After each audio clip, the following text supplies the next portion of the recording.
প্রথম point, electoral bond বিষয়টা যদি মনে হয় খুব কঠিন একটা বিষয়, তাহলে এটাকে চাঁদার মতো করে দেখুন। রাজনৈতিক দলকে দেওয়া চাঁদা। এবার এতদিন কে কত টাকা চাঁদা দিচ্ছিলেন আর কারা কত টাকা চাঁদা পাচ্ছিলেন সেটা জানা যেত না, তার কারণ রসিদে অনেক কারচুপি হতো। কিন্তু এবার সুপ্রিম কোর্টের নির্দেশে স্টেট ব্যাংক অফ ইন্ডিয়ার তরফ থেকে সেই তথ্য প্রকাশ করা হয়েছে। তথ্য অনেক সামনে এসেছে, কিন্তু সেই তথ্যকে ধামাচাপা দেওয়ার যে উন্মাদনা সেটাও ঠাহর হচ্ছে। কারণ এসবিআই এর তরফ থেকে কে কত টাকা চাঁদা দিয়েছেন আর কারা কত টাকা চাঁদা পেয়েছেন সেই তথ্য সামনে আনা হলেও দুটোকে জোড়া লাগাতে পারে যে চাবিকাঠি, যে ইউনিক নাম্বার, সেই তথ্যটা কিন্তু চেপে যাওয়া হয়েছে। এবার এসবিআই ভোলা মনে চেপে গেছে নাকি শেয়ানা মনে চেপে গেছে সেটা গালে হাত দিয়ে বসে ভাবুন, কিন্তু সেই তথ্য এসবিআইকে প্রকাশ করতে হবে। সুপ্রিম কোর্টের কড়া নাড়ার সঙ্গে সঙ্গে সুপ্রিম কোর্ট কড়া নির্দেশ দিয়েছে যে সেই তথ্যও কিন্তু তাদের প্রকাশ করতে হবে। এই মুহূর্তে দেখা যাচ্ছে এখনো পর্যন্ত চাঙ্ক অফ ডেটা, অনেক তথ্য মিসিং, অনেক তথ্য পাওয়া যাচ্ছে না, অনেক গ্যাঁড়াকলের কথাও উঠে আসছে এবং অদ্ভুত অদ্ভুত কাকতালীয় বিষয়ের কথাও উঠে আসছে। সেই সমস্ত উদাহরণই আপনাদের সামনে রাখবো, কিন্তু তার আগে আরেকটা কথা বলে দিই। দ্বিতীয় পয়েন্ট, দেখুন চাঁদা কে দেয়, কাকে দেয়, কেন দেয়, এটা বোঝার মতো ক্ষমতা আমাদের সকলেরই আছে। যদি বুঝতে না পারেন তাহলে আপনার পাড়ার মোড়ে ফুচকা বিক্রেতা, সবজি বিক্রেতা, রিক্সা চালক, ভ্যান চালক কিংবা চায়ের দোকানের মালিক, তাদেরকে গিয়ে জিজ্ঞেস করুন যে সকাল সন্ধে তাদের কত টাকা চাঁদা দিতে হয়, কাদের দিতে হয় আর কেন দিতে হয়। তৃতীয় পয়েন্ট, এই ইলেকটোরাল বন্ডস এক্সিস্টই করতো না যদি না বিজেপির প্রয়াত নেতা অরুণ জেটলি এটার সূচনা করতেন এবং বুক বাজিয়ে বলতেন যে এই ইলেকটোরাল বন্ডসের মাধ্যমে যে কেউ নির্দ্বিধায় নিশ্চিন্তে টাকা দিতে পারবেন, চাঁদা দিতে পারবেন, একদম মুক্ত হস্তে দান করুন, মুক্ত হস্তে দান করুন। এই দানের মাধ্যমে বিজেপি যে সব থেকে বেশি লাভবান হবে সেটা অবশ্য নিজের সুবিধা মতো তিনি একটু চেপে গিয়েছিলেন। দেখুন এই ইলেকটোরাল বন্ডসের তথ্যের মাধ্যমে যা যা উঠে আসছে তার মধ্যে বেশ কিছু উদাহরণ আমি আপনাদের সামনে রাখবো, এবং এর মধ্যে কোনোটা থেকে বিজেপি লাভবান হয়নি এটা বলা অসম্ভব। গ্যারেন্টি দিয়ে বলা যায় যে বিজেপি এর মধ্যে কোনোটা থেকে লাভবান হয়নি, এটা বলা যাবে না। কেন বলছি গ্যারেন্টি দিয়ে বলা যায়? তার কারণ তথ্য বলছে মার্কেটে 10 টাকা এসেছে, এক্স পেয়েছে 5 টাকা, আর বাকি 5 টাকা ABCDEFGHIJKLMNOP সবাই মিলে ভাগাভাগি করে নিয়েছে। তাহলে ক্ষীর কে খেয়েছে আর কেন তাকে ক্ষীর খাওয়ানো হয়েছে, এই সমীকরণটা বের করার জন্য গণিতবিদ হওয়ার কোনো প্রয়োজন নেই। এবং তারই সঙ্গে দেখুন অরুণ জেটলি যখন এই ইলেকটোরাল বন্ডসের কথা বলেছিলেন, ইলেকটোরাল বন্ডসের সপক্ষে তার সব থেকে বড় যুক্তি ছিল এই প্রসেসটার মাধ্যমে পলিটিক্যাল ফান্ডিং, রাজনৈতিক দলকে চাঁদা দেওয়ার যে প্রক্রিয়া রয়েছে সেটা স্বচ্ছ হবে, সেখানে ট্রান্সপারেন্সি আসবে। এখন বিষয়টা হচ্ছে যে সেই সময় প্রচুর ইকোনমিস্ট ছিলেন, অর্থনীতিবিদ, বিশেষজ্ঞ ছিলেন, যারা কিন্তু বলেছিলেন এইভাবে এই গোটা প্রক্রিয়াটার মধ্যে স্বচ্ছতা আনা সম্ভব নয়। যেরকম বলা হয়েছিল নোটবন্দির মাধ্যমে সব কালো টাকা ধরে ফেলা যাবে, এটা সম্ভব নয়। দেখুন আজ আপনি অনেক কিছুই বলতে পারেন যে বিজেপি টাকা পেয়েছে, বেশ করেছে, কেন পাবে না, অন্যরাও তো পেয়েছে, বিজেপি একটু বেশি পেয়েছে, তাতে কি হয়েছে, ভালো হয়েছে, খুব ভালো হয়েছে, সব যুক্তি মেনে নিলাম, সব যুক্তি ঠিক ধরে নিলাম। কিন্তু তারপরেও দুটো প্রশ্নকে একটু নিজের সামনে রাখুন। একটা প্রশ্ন, অরুণ জেটলি যে স্বচ্ছতার কথা বলেছিলেন, যেটা এর সপক্ষে সব থেকে বড় যুক্তি হিসেবে তিনি বলেছিলেন, সেই স্বচ্ছতা কতটা এসেছে? স্বচ্ছতা কি সত্যিই এসেছে ইলেকটোরাল বন্ডসের মাধ্যমে?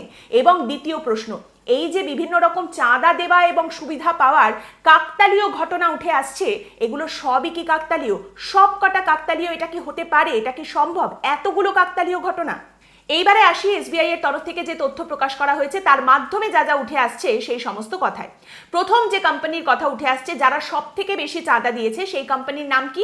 সেই কোম্পানির নাম হলো future gaming and hotel services. এবং দেখা যাচ্ছে এই কোম্পানি 2019 থেকে 2024 জানুয়ারি মাস পর্যন্ত 1368 কোটি টাকা চাঁদা দিয়েছে ইলেকটোরাল বন্ডসের মাধ্যমে। এবার এই কোম্পানি কি করে? এই কোম্পানি লটারি খেলায়, সেই লটারি যেটাকে একাংশ মানুষ জুয়া বলে থাকেন। বিশেষ করে রাজ্য বিজেপি যখন নির্দিষ্ট এক ভাইপোকে তার সঙ্গে বিভিন্ন রকম লটারি কোম্পানির যোগাযোগ নিয়ে আক্রমণ করেন, তারা কিন্তু এটাকে জুয়াই বলেন। কিন্তু দেখা যাচ্ছে সেই বিজেপিরই এইরকম একটা কোম্পানি থেকে কোটি কোটি টাকা লুটেপুটে নিতে, চেটেপুটে নিতে বিন্দু মাত্র কোনো অসুবিধা নেই। কিন্তু এই কোম্পানির সঙ্গে এবং এই কোম্পানির যে মালিক তার পরিবারের সঙ্গে আরও বেশ কিছু রাজনৈতিক দলের নামও উঠে আসছে, যার মধ্যে ডিএমকে রয়েছে, যার মধ্যে তৃণমূল কংগ্রেস রয়েছে, তারাও এই কোম্পানি বা পরিবারের সঙ্গে জড়িত। এই সমস্ত তথ্যও আস্তে আস্তে উঠে আসছে। এবং এখানে একটা মজার কথা কি জানেন? এই কোম্পানির মালিক যার নাম স্যান্টিয়াগো মার্টিন, তার এই সংস্থায় কিন্তু একাধিকবার ইডি রেড হয়েছে। আর্থিক তছরূপের অভিযোগ উঠেছে এই সংস্থার বিরুদ্ধে। এই সংস্থার কোটি কোটি টাকার সম্পত্তি ইডি আটক করেছে বা যাকে বলে অ্যাটাচ করেছে। কিন্তু তারই সঙ্গে পাল্লা দিয়ে যেন চাঁদার পরিমাণটাও বেড়েছে। যত ইডি রেড হচ্ছে তত বেশি করে চাঁদা দেওয়া হচ্ছে। নিন্দুকেরা বলতেই পারেন যে এই দুটোর মধ্যে একটা কিছু সম্পর্ক তো থাকবেই। এই যে সম্পর্ক কোনটার সঙ্গে কোনটা রয়েছে বা কোনটার সঙ্গে কোনটা নেই, এই যে দিবে আর নিবে মিলাবে মিলিবের যে উদাহরণ, তার মধ্যে দ্বিতীয় যে নামটা উঠে আসছে সেটা হলো Megha engineering and infrastructure limited বা MEIL। এই MEIL কোম্পানিটি দ্বিতীয় সর্বোচ্চ পরিমাণ ইলেকটোরাল বন্ড কিনেছে বা ইলেকটোরাল বন্ডের মাধ্যমে চাঁদা দিয়েছে, আর সেই পরিমাণটা হচ্ছে 2019 থেকে 2023-এর মধ্যে 966 কোটি টাকা। আর এই কোম্পানিটা তো আরো ভালো, এত ভালো যে নিতিন গডকারি স্বয়ং পার্লামেন্ট ফ্লোরে দাঁড়িয়ে, সংসদে দাঁড়িয়ে এই কোম্পানির প্রশংসা করেছেন, ভূয়সী প্রশংসা। যত প্রশংসা বাড়ছে তত চাঁদার পরিমাণও বাড়ছে। এবং তারই সঙ্গে এই যে কোম্পানিটা MEIL, তারা যে তাদের এই মূল কোম্পানির মাধ্যমেই টাকা দিয়েছে তা কিন্তু নয়। তারই সঙ্গে এই কোম্পানি 3টে সাবসিডিয়ারি কোম্পানির মাধ্যমেও 220 কোটি, 40 কোটি এবং 6 কোটি টাকা ইলেকটোরাল বন্ডের মাধ্যমে দেওয়া হয়েছে। অর্থাৎ MEIL এবং তার সাবসিডিয়ারি কোম্পানিগুলো একত্রিতভাবে কত টাকা দিয়েছে আপনি যদি হিসেব করেন, সেটা দাঁড়াচ্ছে 1200 কোটির একটু বেশি। এবার এইখানে দেখুন MEIL কোটি কোটি টাকা চাঁদা দিয়েছে ইলেকটোরাল বন্ডের মাধ্যমে, এবং তারপরে দেখা গেছে যে MEIL, Megha engineering and infrastructure limited, তারা প্রচুর সরকারি প্রজেক্ট পেয়েছে, সরকারি কাজ পেয়েছে হাজার হাজার কোটি কোটি টাকার। অন্য প্রতিযোগীদের একেবারে ল্যাং মেরে ফেলে দিয়ে টপকে টপকে ওপরে উঠে সরকারি টেন্ডার তারা জিতেছে এবং দারুণ সব কাজকর্ম করে দারুণ লাভবান হয়েছে। এই দুটো বিষয়, এই চাঁদা আর কাজ, এই দুটো বিষয়ের মধ্যে যদি কেউ এখন কোনো সম্পর্ক খুঁজে বের করতে চান তাহলে সেটা কিন্তু বিরাট বড় অন্যায় হবে। এবং এখানে আরেকটা ছোট্ট ইনফরমেশন দিয়ে রাখি, একটা CAG রিপোর্টের কথাও উঠে আসছে। এই MEIL এর করা একটি কাজ, সেখানে দুর্নীতি থাকতে পারে, গন্ডগোল থাকতে পারে, এইরকম আশঙ্কা প্রকাশ করেছিল একটি CAG রিপোর্ট। সেই তথ্যও কিন্তু এখন সামনে উঠে আসছে। তারই সঙ্গে বলে রাখি, এই MEIL এই কোম্পানির কিন্তু খবরের চ্যানেলের ব্যবসাও রয়েছে। একটি খবরের নেটওয়ার্কের একটা বড় অংশ কিনেছে এই MEIL, তারাও কিন্তু এই খবরের নেটওয়ার্কটাকে চালায়। এবং সেই নেটওয়ার্কের নাম বললেই আপনারা চিনতে পারবেন, তাদের বাংলা চ্যানেলও পশ্চিমবঙ্গে রমরমিয়ে চলছে। সেই নেটওয়ার্কের নাম হলো TV9 নেটওয়ার্ক, এবং অবশ্যই বাংলা চ্যানেল যেটা রমরমিয়ে চলছে সেটা হলো TV9 বাংলা। অতএব আপনার কাছে খবর কতটা নিরপেক্ষ হয়ে আসছে সে তো বলাই বাহুল্য। খবরের চ্যানেলের ব্যবসায় যারা রয়েছে তারা বিভিন্ন রাজনৈতিক দলকে চাঁদা দিচ্ছে কোটি কোটি টাকা। আমরা কিন্তু আপনাদের সম্পূর্ণ উল্টো কথা বলছি। আমরা বলছি আপনারা আমাদের কিছু চাঁদা দিন। আমাদের হঠাৎ যদি উঠলো কথা চ্যানেলের জয়েন বাটনটি ক্লিক করে অথবা ভিডিওর নিচে থ্যাঙ্কস অপশন ক্লিক করে আপনারা আর্থিক সাহায্যের মাধ্যমে আমাদের পাশে এসে দাঁড়ান। কারণ বিকিয়ে যদি যেতেই হয় তাহলে আপনাদের কাছে বিকিয়ে যাওয়াই ভালো, দায়বদ্ধতা আপনাদের প্রতিই একমাত্র থাকবে। যাই হোক, ব্যাক টু দ্য কনভারসেশন। এইবার আমরা একটু তাকাই পশ্চিমবঙ্গের দিকে। দেখুন, আপনারা এতক্ষণে তো জেনেই গেছেন যে ইলেকটোরাল বন্ডের যে তথ্য সামনে এসেছে তার মাধ্যমে দেখা যাচ্ছে যে বিজেপি সব থেকে বেশি টাকা পেয়েছে ইলেকটোরাল বন্ডের মাধ্যমে, এবং তার পরিমাণটা 6000 কোটি টাকার বেশি। দ্বিতীয় স্থানে রয়েছে তৃণমূল কংগ্রেস। যদিও টাকার হিসেবে তারা বিজেপির ধারে কাছেও নেই, তবুও দ্বিতীয় স্থানে তৃণমূল কংগ্রেস, তারা পেয়েছে মোটামুটি 1600 কোটি টাকা এই ইলেকটোরাল বন্ডের মাধ্যমে। এবং তৃতীয় স্থানে চলে গেছে কংগ্রেস, সেই কংগ্রেস যারা বিজেপির মতোই একটি জাতীয় রাজনৈতিক দল, কিন্তু তারা চলে গেছে তৃতীয় স্থানে। এইবারে এই জন্যই আমরা তাকাচ্ছি একটু পশ্চিমবঙ্গের দিকে। এই যে লিস্ট বেরিয়েছে টপ 5 ডোনার্স, টপ 5 যে কোম্পানি যারা সব থেকে বেশি টাকা দিয়েছে, তার মধ্যে পশ্চিমবঙ্গের একটি কোম্পানিরও নাম রয়েছে, যে কোম্পানির নাম হচ্ছে হলদিয়া এনার্জি লিমিটেড। এবং দেখা যাচ্ছে 2019 থেকে 23-এর মধ্যে এই কোম্পানি ইলেকটোরাল বন্ডের মাধ্যমে চাঁদা দিয়েছে রাজনৈতিক দলগুলিকে 377 কোটি টাকা। এই কোম্পানির যিনি ডিরেক্টর তার নাম হলো সঞ্জীব গোয়েঙ্কা। একটা কথা বলা হয় না, সাপের মাথায়ও চুমু আবার ব্যাঙের মাথায়ও চুমু। এই ভদ্রলোকের ক্ষেত্রে এই কথাটা বহু বছর ধরেই ব্যবহার করা হয়। ইনি কিন্তু এই খেলার অত্যন্ত পুরনো খেলোয়াড়, এবং ইনি কিন্তু সব দিক বেশ সামলে চলতে পারেন। মানে একদিকে দিদিকেও তুষ্ট রাখেন, আবার মোদিকেও তুষ্ট রাখেন, সব দিকটা সামলে নেন। আপনি দেখবেন রাজ্যের কোথাও একটা কোল অকশন হচ্ছে, সেখানে রাজ্য সরকার বেনিফিট করতে পারছে না, কিন্তু গোয়েঙ্কার বেনিফিট হচ্ছে। আবার কোথাও দেখা যাচ্ছে দিদির পাশে একদম নতমস্তকে দাঁড়িয়ে রয়েছেন এই গোয়েঙ্কা মহাশয়। এবার বিষয়টা হচ্ছে, আপনি এই চাঁদা টাদার কথা যদি ছেড়েও দেন, ইলেকটোরাল বন্ডের কথা যদি ছেড়েও দেন, পশ্চিমবঙ্গের কলকাতার ইলেকট্রিক সাপ্লাইয়ের যেটা প্রাণকেন্দ্র CESC, সেটা কি করে গোয়েঙ্কার হাতে গেল, সেই প্রশ্নের উত্তরই তো আজ পর্যন্ত পাওয়া যায়নি। সেই রহস্য আজ পর্যন্ত উন্মোচিত হলো না। তাহলে যাই হোক, বুঝতেই পারছেন যে এই গোয়েঙ্কা মহাশয় কিন্তু চারিদিক সামলে চলতে পারেন। সব দিককেই তিনি বেশ ভালোবেসে রেখেছেন, তার অনেক ভালোবাসা চারিদিকে তিনি ছড়িয়ে দিয়েছেন। এইখানে অনেকেই প্রশ্ন তুলছেন যে এই লিস্টে এত কোম্পানির নাম বেরোচ্ছে, কই আদানি আম্বানিদের তো নাম নেই, তার মানে তারা কোথাও কোনো চাঁদা দেয়নি, কোনো রাজনৈতিক দলের সঙ্গে কোনো সম্পর্ক নেই, কোনো চাঁদা টাদা দেয়নি। এইখানেই আসছে শেল কোম্পানি, সাবসিডিয়ারি কোম্পানির কথা। কিভাবে? ধরুন আপনি একজন নেতার কাছে গেলেন এবং তাকে গিয়ে বললেন আমাকে আপনি 10 লাখ টাকা দিন। হ্যাঁ, ফর আ চেঞ্জ ভেবে নিন যে নেতা টাকা চাইছেন না, আপনি গিয়ে নেতার কাছে টাকা চাইছেন এবং সেই নেতা মেনে গেলেন, তিনি এগ্রি করলেন যে ঠিক আছে 10 লাখ টাকা দেবো, কিন্তু তুমি এক কাজ করো, তুমি বাড়ি চলে যাও, আমি নিজে হাতে তোমায় টাকাটা দেবো না, আমি অমুককে বলে দেবো অমুক টাকাটা তোমার বাড়িতে পৌঁছে দেবে। অর্থাৎ টাকাটা সেই নেতাই দিলেন কিন্তু একটু হাত ঘুরিয়ে দিলেন। এখানেও বিষয়টা সেই রকমই। যেমন একটা কোম্পানির নাম উঠে আসছে, যে কোম্পানিটার নাম হচ্ছে quick supply chain private limited. দেখা যাচ্ছে এরা ইলেকটোরাল বন্ডের মাধ্যমে 410 কোটি টাকার চাঁদা দিয়েছে। এখানেই আপনি যদি একটু তলিয়ে দেখেন, একটু গভীরে যান, তাহলেই বেরিয়ে যাচ্ছে যে এই কুইক সাপ্লাই চেন প্রাইভেট লিমিটেডের কার সঙ্গে লিঙ্ক রয়েছে। দে আর লিঙ্কড টু রিলায়েন্স রিটেল, রিলায়েন্সের সঙ্গে তাদের যোগসূত্র রয়েছে। এবং এইখানে ভালোবাসার পরিমাণটা আপনি দেখুন, কোনো সীমা পরিসীমা নেই। এই quick supply chain private limited 2021-22 খাতায় কলমে বলছে আমাদের নেট প্রফিট 21 কোটি টাকা হয়েছে এবং সেই একই টাইম পিরিয়ডে একই সময় তারা ইলেকটোরাল বন্ডের মাধ্যমে চাঁদা দিচ্ছে 360 কোটি টাকার। ভাবতে পারছেন এত ভালোবাসা? একবার ভাবুন। এবং তারই সঙ্গে এখন কিন্তু আদানির সঙ্গে যোগ রয়েছে, আদানির সঙ্গে জয়েন্ট ভেঞ্চারে রয়েছে, আদানির সঙ্গে লিঙ্কড বিভিন্ন কোম্পানির নাম বেরিয়ে আসছে যাদের নাম এই ইলেকটোরাল বন্ডসের লিস্টে রয়েছে এবং তারাও কোটি কোটি টাকা চাঁদা দিয়েছে। আরও বেশি করে এই তথ্যগুলো সামনে উঠে আসবে আরও কদিন পর।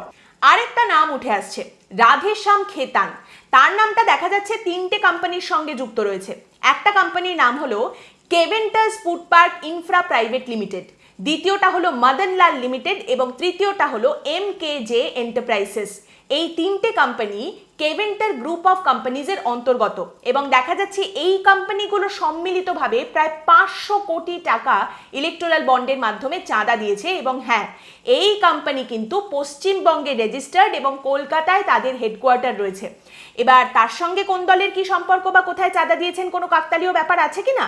দেখুন, একটা ঘটনার কথা আমি আপনাদের একটু মনে করিয়ে দিতে পারি। আপনাদের কি মনে আছে পশ্চিমবঙ্গ সরকার মেট্রো ডেয়ারিতে তাদের যে অংশীদারি ছিল সেটা বিক্রি করেছিল কেভেন্টারকে এবং সেই কেভেন্টারের হয়ে মামলা লড়তে এসেছিলেন কংগ্রেসের একজন উকিল চিদাম্বরম। এবং সেই চিদাম্বরম যখন পশ্চিমবঙ্গে এই মামলাটা লড়তে আসেন, পশ্চিমবঙ্গে কংগ্রেসের যে সমস্ত নেতৃত্ব, কর্মী, সমর্থক যারা ছিলেন তারা চিদাম্বরমকে কিন্তু বেশ হেনস্থা করেছিলেন, তার প্রতি ক্ষোভ একেবারে উগরে দিয়েছিলেন। এই হচ্ছে সেই কেভেন্টার্স যাদেরকে কিন্তু পশ্চিমবঙ্গ সরকার তাদের যে মেট্রো ডেয়ারির ভাগটা ছিল সেটা বিক্রি করেছিল। এবং এই কেভেন্টার্সের এমনই ভালোবাসা বলা যেতে পারে, যেটা আগেও বললাম বিভিন্ন জায়গায় ভালোবাসা সীমা পরিসীমা ছাড়িয়ে যাচ্ছে। এই কেভেন্টার্সের ভালোবাসাটা দেখুন, তারা বলছে খাতায় কলমে তাদের যা প্রফিট হয়েছে তার থেকে 100 গুণ বেশি তারা ইলেকটোরাল বন্ডের মাধ্যমে চাঁদা দিয়েছে। যাই হোক, এই যে SBI তথ্য সামনে রেখেছে, এখনো পর্যন্ত অনেক তথ্যই সেখানে পাওয়া যাচ্ছে না। যেমন প্রথমেই একটা বললাম ইউনিক নাম্বার, যেটার মাধ্যমে দুটোকে জোড়া লাগানো যাবে যে কে টাকাটা দিয়েছে আর কোন পার্টি সেই টাকাটা নিয়েছে, সেটা এখনো পর্যন্ত সামনে আসেনি। তারই সঙ্গে এই ইলেকটোরাল বন্ড ঘোষণা হওয়ার পরে প্রথম দিককার একটা সময়ের হিসেব এখনো পর্যন্ত SBI দেয়নি। তারই সঙ্গে কোনটা শেল কোম্পানি, কোনটা কার সাবসিডিয়ারি, এইরকম তথ্যও এখনো পর্যন্ত প্রকাশ করা হয়নি। আর স্বচ্ছতা নিয়ে কথা বলছিলাম আমরা একদম প্রথমেই, অরুণ জেটলি বলেছিলেন স্বচ্ছতার কথা। স্বচ্ছতা কত বেড়েছে ইলেকটোরাল বন্ডের মাধ্যমে তার একটা ছোট্ট উদাহরণ আমি আপনাদের দিচ্ছি। একজন টাকা দিয়েছেন ইলেকটোরাল বন্ডের মাধ্যমে 5 লাখ টাকা, 1 লাখ টাকা করে ডিনমিনেশনে তিনি ইলেকটোরাল বন্ড কিনেছেন, 5 লাখ টাকা দিয়েছেন। তো কে দিয়েছেন এই টাকাটা? নামের জায়গায় লেখা রয়েছে মনিকা। কে মনিকা? ও মাই ডার্লিং মনিকা। মনিকা একজন ব্যক্তি নাকি মনিকা একটি কোম্পানি? কেউ জানে না, কিচ্ছু জানে না, শুধু এইটুকুই লেখা রয়েছে মনিকা। 5 লাখ টাকা তিনি দিয়েছেন। তাহলে বুঝতেই পারছেন স্বচ্ছতা কতটা, কত পরিষ্কার বোঝা যাচ্ছে, কত ট্রান্সপারেন্সি রয়েছে। তারই সঙ্গে ITCরও নাম রয়েছে। ITC ওয়েস্ট বেঙ্গল বেসড এবং ITC যে ডিনমিনেশনে ইলেকটোরাল বন্ডগুলো কিনেছে সেটা ভারী অদ্ভুত। 1000 টাকা, 10,000 টাকা, 1 লাখ টাকা, মানে অদ্ভুত সব ডিনমিনেশনে কিনে গেছে। যেন মনে হচ্ছে যে ওই এক একটা ওই পয়লা বৈশাখের মিষ্টির বাক্স তৈরি করা হয়েছে, তার সঙ্গে একটা করে ইলেকটোরাল বন্ড বেঁধে তারা পাঠিয়ে দিয়েছেন। এই রকম সমস্ত তথ্য এই মুহূর্তে উঠে আসছে। এই ইলেকটোরাল বন্ডের মাধ্যমে এমন কিছু তথ্য সামনে উঠে আসছে যেগুলো দেখে আপনি হতবাক হওয়া ছাড়া আর কিছু করতে পারবেন না। যেমন দেখুন, সেই যে টানেলটার কথা আপনাদের নিশ্চয়ই মনে আছে, উত্তরাখণ্ডের যে টানেলটা কোল্যাপস করে গিয়েছিল এবং তার ভেতরে 41 জন শ্রমিক আটকে পড়েছিলেন, যার মধ্যে পশ্চিমবঙ্গের শ্রমিকরাও ছিলেন। তো সেই টানেলটা যারা তৈরি করছিলেন, যে কোম্পানি তার পেছনে ছিল, তার নাম হচ্ছে নবযুগা ইঞ্জিনিয়ারিং। সেই নবযুগা ইঞ্জিনিয়ারিংও 55 কোটি টাকা ইলেকটোরাল বন্ডের মাধ্যমে চাঁদা দিয়েছে রাজনৈতিক দলকে, এই তথ্যও কিন্তু সামনে উঠে আসছে। এবার এই ইলেকটোরাল বন্ডের পিতা যিনি, সেই বিজেপি বা বলা ভালো বিজেপির যারা কর্মী সমর্থক রয়েছেন, তাদের তরফ থেকে একটি যুক্তি সামনে রাখা হচ্ছে যে তো কি হয়েছে, বিজেপিকে দিয়েছে তো, বিজেপি একটা বড় রাজনৈতিক দল, যার উপরে ভরসা করবে মানুষ তাকেই তো টাকা পয়সা দেবে। কিন্তু কারা টাকা পয়সা দিয়েছে সেটাও বেশ মজার ব্যাপার। আপনি দেখুন, আপনি যদি কোম্পানি সেক্টর ওয়াইজ দেখেন যে কারা টাকা পয়সা বেশি দিয়েছেন ইলেকটোরাল বন্ডের মাধ্যমে, তাহলে সব থেকে বেশি কোন কোন সেক্টর থেকে টাকা এসেছে? Construction, mining, Pharma, micro finance এবং লিকার। এবার কনস্ট্রাকশন যদি ভালোবেসে টাকা দেয়, আপনার এলাকায় লোকালি যে সমস্ত কনস্ট্রাকশন হচ্ছে সেখানে কোন কন্ট্রাক্টর সব ভালোবাসা পাচ্ছে এটা তো আপনি বুঝতেই পারবেন। ফার্মা যদি ভালোবেসে টাকা দেয় তাহলে ওষুধের দাম কেন বাড়ছে এটাও আপনি বুঝতেই পারবেন। আর মদ, আরে মশাই, মদে তো গোটা দুনিয়া চলছে, শুধু আপনিই নাক শীট করছেন। এই মুহূর্তে আরও একটা যুক্তি কিন্তু বিজেপির তরফ থেকে সামনে রাখা হচ্ছে। বিজেপির কর্মী সমর্থক যারা রয়েছেন তারাও বলছেন, সেটা হচ্ছে যে বিজেপি নিয়েছে তাতে কি হয়েছে, অন্যরাও তো নিয়েছে। হ্যাঁ, বিজেপি একা নিয়েছে নাকি? ঠিক আছে, বিজেপি একটু বেশি পেয়েছে কিন্তু অন্যরাও তো পেয়েছে। হ্যাঁ, ঠিকই আছে যুক্তিটা, কিন্তু বিষয়টা হচ্ছে কথাটা তো ছিল না খাউঙ্গা না খানে দুঙ্গা, मैं খাউঙ্গা তুমকো ভি খিলাউঙ্গা, मैं थोड़ा ज्यादा খাউঙ্গা বাট তুমকো ভি খিলাউঙ্গা, এইরকম কোনো কথা তো ছিল বলে মনে হয় না। অদ্ভুত সব কাকতালীয় ঘটনা। যেমন দেখুন, প্রথম 30টা যে কোম্পানি যারা সব থেকে বেশি টাকা দিয়েছে ইলেকটোরাল বন্ডের মাধ্যমে, তার মধ্যে 14টা কোম্পানির ঘরে রেড হয়েছে। এটাকেও আপনি বলবেন কাকতালীয় ঘটনা? এত কাকতালীয় ঘটনা ঘটা কি সম্ভব? এত কাকতালীয় ঘটনা ঘটাটা কি ভালো? এবং তারই সঙ্গে অবশ্যই বলতে হয়, একটি রাজ্য যেখানে বড় শিল্প নেই, বড় ব্যবসা বাণিজ্য নেই, সেখান থেকে হু হু করে ইলেকটোরাল বন্ডের টাকা বেরিয়েছে। হ্যাঁ, এই সেই পশ্চিমবঙ্গ। দেখুন কেমন যেন আপনি লিস্টার দিকে তাকালে বুঝতে পারবেন 2021 বা তারপর থেকে পশ্চিমবঙ্গের একটি রাজনৈতিক দল কিন্তু অনেক বেশি ইলেকটোরাল বন্ডের মাধ্যমে টাকা পয়সা পেয়েছে। মানে এইখানে কেমন যেন মনে হচ্ছে পুঁজিপতিরা একটা নতুন ঘোড়ার ওপরে বাজি লাগাচ্ছেন, যে এই ঘোড়াও যদি দেখা যায় পরবর্তীকালে বড় খেলোয়াড় হয়েছে, আমি আগে থেকেই বরঞ্চ এটাকেও একটু তুষ্ট করে রাখি। এইবারে যে লোকসভা নির্বাচন আসছে, এই লোকসভা নির্বাচনে যদি দেখা যেত যে তৃণমূল কংগ্রেসের আসন কমে গেছে এবং এখনো যদি ইলেকটোরাল বন্ডস চালু থাকতো, তাহলে দেখা যেত কিন্তু ইলেকটোরাল বন্ডস তৃণমূল কংগ্রেসের দিকে অনেকটাই কমে গেছে, অনেকটাই শুকিয়ে গেছে, যেমনটা দেখা গেছে কংগ্রেসের ক্ষেত্রে। বিজেপির মতো একটি রাজনৈতিক দল, জাতীয় রাজনৈতিক দল কংগ্রেস, তারা টাকা পয়সা পাওয়ার দিক থেকে কিন্তু বিজেপির ধারে কাছে কোথাও নেই। এই গোটা ইলেকটোরাল বন্ডসের বিষয়টাকে আপনি যদি একদম ফেস ভ্যালুতে দেখেন যে স্বচ্ছতার জন্য এটা আনা হয়েছিল, তাহলে দেখা যাচ্ছে স্বচ্ছতার নামেই সব থেকে বেশি অস্বচ্ছতা এখানে হয়েছে। এবং এই লিস্টার দিকে আপনি তাকালে দেখবেন একটা অদ্ভুত ভিকিরিপনা, যেটা রাস্তার পাশে সবজির দোকানের মালিক থেকে শুরু করে একজন বিরাট বড় কর্পোরেটের মালিক, একজন দামি সুসজ্জিত অফিসের মালিককে একই জায়গায় এনে দাঁড় করিয়েছে। দেশি মদের দোকানের মালিক থেকে শুরু করে যারা ওই ধরাকে সরাজ্ঞান করেন, তাদের সবাইকে একই জায়গায় এনে ফেলেছে। আজকের পর্ব এখানেই শেষ করছি। আরও অনেক কিছু ইলেকটোরাল বন্ডস নিয়ে অবশ্যই বলার মতো ছিল, কিন্তু একটা পর্বে সব তো বলা সম্ভব নয়। প্রয়োজনে আমরা এই নিয়ে আবারও একটা পর্ব করব, আরও তথ্য যখন সামনে আসবে সেই নিয়ে অবশ্যই আমরা পর্ব করার চেষ্টা করব। আজকের এই পর্বটা সম্পর্কে আপনাদের মতামত অবশ্যই জানাবেন কমেন্টের মাধ্যমে। পরের দিন দেখা হবে অন্য একটি বিষয় নিয়ে আলোচনায়। ভালো থাকবেন।